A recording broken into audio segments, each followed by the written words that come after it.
iDraft, and welcome to our review of the NBC iRacing Short Track Challenge, and was a full week of racing.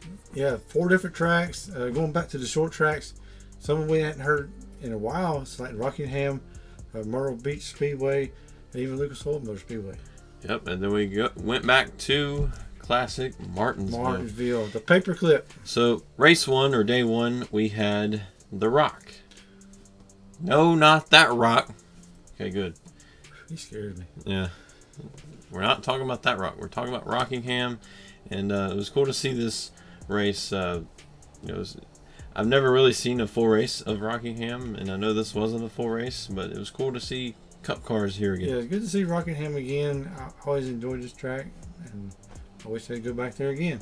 Yeah, so race 1, day 1 really, because they had 2 races in day 1 at Rockingham, which day 1 at Rockingham, we had 2 races, 35 laps after the first race that invert the field, and so we'd have William Byron, Parker Kligerman, Bubba Wallace, Kyle Busch, Tyler Reddick, and Austin Dillon. So a lot of great names in that first field. Yeah, definitely so. I mean, it's good they go in a week and take time out of their day, which they ain't doing nothing anyway. So, why not go in iRacing? Yeah. William Byron and Parker Kligerman, they were the class of the field, way faster than everyone else. Kyle Busch, I think, is learning iRacing. He's getting better, yeah. I think eventually he's going to get it. Yeah, and once he gets it, I mean, he's going to be dangerous on iRacing. It's kind of weird labeling Kyle Busch as an underdog now. He's a rookie. Yeah. So Tyler Reddick would make contact with his teammate Austin Dillon. Austin Dillon would save it, well, in the first race at least. They're not getting along. So William Byron would win, lock himself into the race at Martinsville. Yeah, definitely had a dominant car. I mean, he really got a lot of practice in here, and he just ran away with it. And so second race, Austin Dillon and Tyler Reddick, they were starting relatively close to the front because they inverted the field. And since they kind of wrecked at the beginning, well, guess what they did this time? They wrecked at the beginning again. Yeah, we're going to see how good William Byron is. Yeah, because William Byron had to start in 6th. So, him and Parker Kligerman both come to the field pretty good. And so with that, it would just basically be Kligerman versus Byron. Kyle Busch gave play-by-play after he got passed by Kligerman and Byron. So it's cool to see them talking to each other and talking to the broadcasters as well. Yeah, it's pretty neat. They can talk to each other while they're race, and then the broadcaster, Steve Letarte, try to talk to them and mess them up. Yeah. Yeah. Maybe we should try that in real life. Maybe so. Hey, I know you were racing, but tell us. Mess me up. Shut up. William Byron would bump Parker Kligerman out of the way. Final corner for the win. Classic short track racing. Yeah, something about the 24 car. You got the bump and run. I mean, it's just built into the car, I guess. So just getting the bump and run, and he takes the second win. I mean, he won both races here at Rockingham. And we had something called the Peacock Provisionals, which was given by Steve Letarte to whoever he thought was the best. And he gave this one to Kyle Busch because he was learning and getting better. I guess. I mean, he said he had good lap times, but at the time I was like, man, you should give it to Parker Kligerman. But later in the week, they give him one too. Yeah, they did the old got you there. Got you there. So day 2 was Lucas Oil Speedway, which I don't think Cup has ever ran there, but Xfinity and Truck Series have. So it's cool to see the Cup Series there. Yeah, these Cup cars are a lot heavier, and going in the turns and probably the tire wear is a lot more than it would be in the Xfinity or the trucks. But it was really cool to see them there. And so this one was Larson, Briscoe, Hamlin, Harrison Burton, Allgaier, and Bell. Christopher Bell. Not just the regular Bell, but Bell. So this one was 2 40-lap races. And this one we got to see a little bit of tire management. Yeah, they started some tire management now. Just trying to just try to save some tires for the end. Just strategies, I guess. So, Allgaier and Bell would make contact. Bell would spin on lap 2. Not ideal, but this would allow them to get the front row spot in the second race. And these races here, there's no cautions. So, when Bell had to reset, it put him way behind. Yeah, I've been in a lot of iRacing races that had no cautions. And so I both liked that and hated that. I liked it if I was up front and I didn't get wrecked, but if I got wrecked early on and I needed to catch up, well, it wasn't going to happen. So it's definitely good if you're leading and second place on back wrecks, and then you just bye-bye, I'm going on. So Larson and Briscoe, they'd pull away. They would pull at Byron and Kligerman. Everyone else was just struggling to catch them. And so I think nothing else really happened other than Denny Hamlin hitting the wall and wrecking on lap 23. But Larson go on to win the first race, get locked into Martinsville. Yeah, I mean, showing a dominant car there too. So. And so second race, Bell and Allgaier, like we said before, would be on the pole. And other than I think Bell really likes his track position right now. Yeah, track position was everything.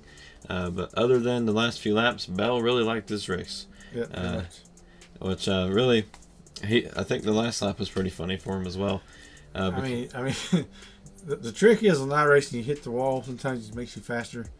They left this in there, and Denny Hamlin's hitting the wall when he was actually gaining on Christopher Bell. Yeah, I never laughed that much during a race. It was just pretty funny to see two guys just going. Yeah, I mean, Larson, he was hitting the wall too, and eventually Briscoe started hitting the wall. Like, let's all hit the wall, why don't we? This feels pretty good. And then Denny Hamlin, so close to winning that race. Yeah. Wrecks Christopher Bell at last. At the start-finish line. Yeah.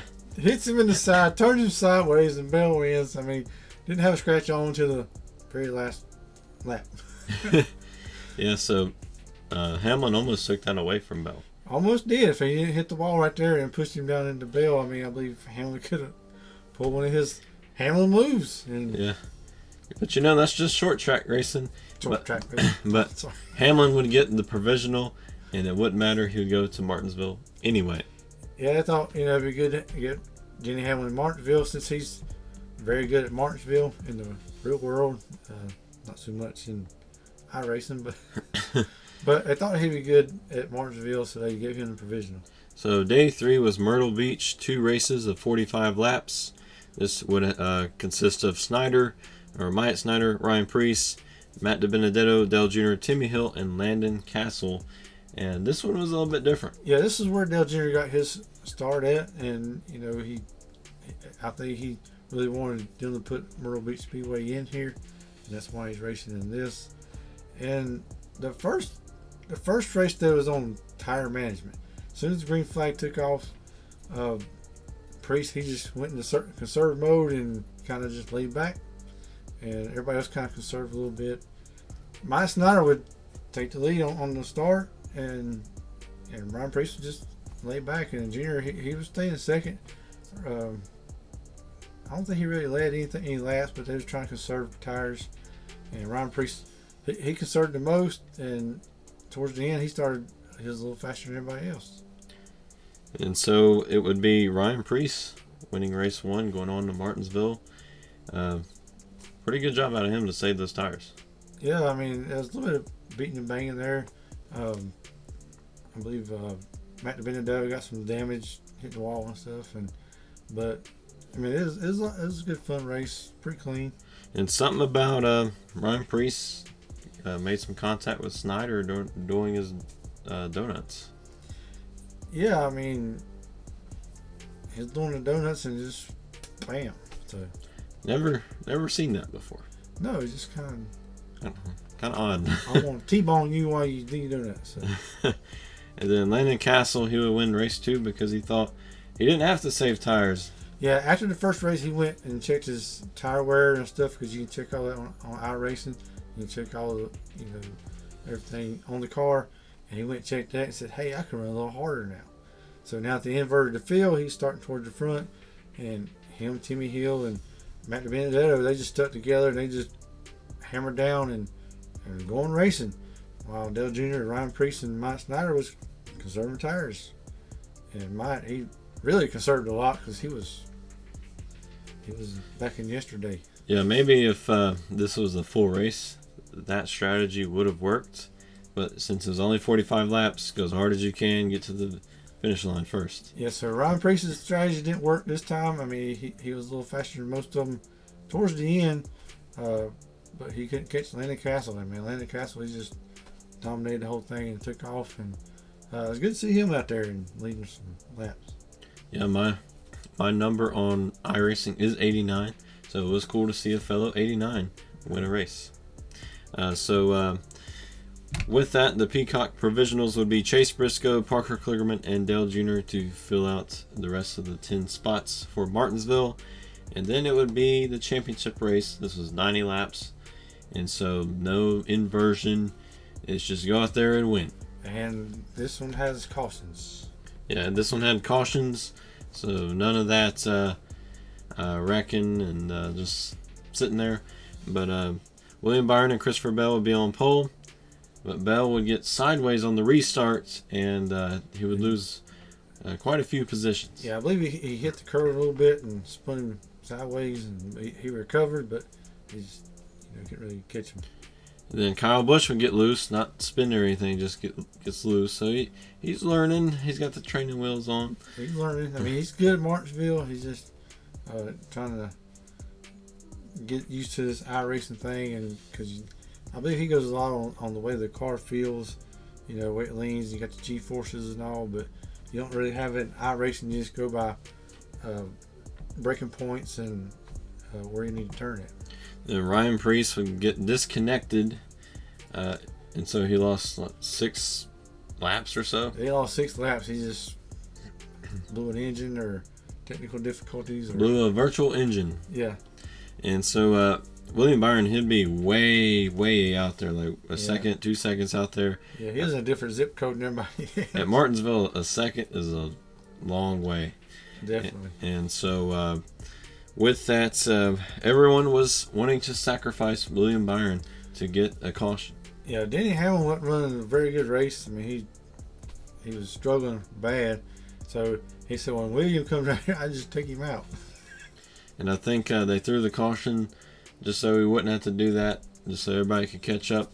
And then William Byron... Everybody was calling, cautions, I need a caution, I need a caution. So. And William Byron said, I'm going to come back from 10th to 1st to win this race with, 35 to go. He came very close to doing that. Made his way up to 3rd. Really showing how great he is on iRacing.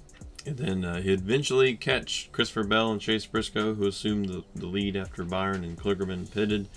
And William Byron would get around Christopher Bell. Like Bell was really loose towards the end there. But Byron just didn't have anything for Briscoe at the end. Yeah, I believe he used his car up to come through the field. I know Dale Jr. pulled over for him a minute ago because he knew he was a lot faster. But trying to get around Bell and some of the other cars, kind of use his car up. It was like he was a little loose towards the end. I believe he said he had a virtually loose tire. Yeah, and with that, Chase Briscoe would get the win. So congratulations to Chase Briscoe. Really awesome week. So what did you think of this entire week? It was a lot of fun. I enjoyed the short tracks and just enjoyed seeing the extra races and the events they put on through the week, and a lot of fun. I'd like to see what this would be like with super speedways, road courses, maybe even intermediate racetracks. Let's do road courses. Yeah. Okay, road courses. Come on, let's say it. Road courses. Maybe we could do like a in between, do like a speedway, super speedway, then do like the Daytona road course. I don't think Talladega has one, but they might on iRacing. Who knows? Go to Canadian Tire. Yeah, something like that. So would definitely like to see one of these again. I don't know if I'd want to see this like weekly or every week. Maybe once in a while do one of these. Yeah, it takes a lot during the week. I mean, I know a lot of drivers are bored trying to get some practice in, and that's been really great. So with that is all we have. So thank you for watching. Subscribe for more and enjoy your Easter Sunday. We'll see you next time on Side Draft.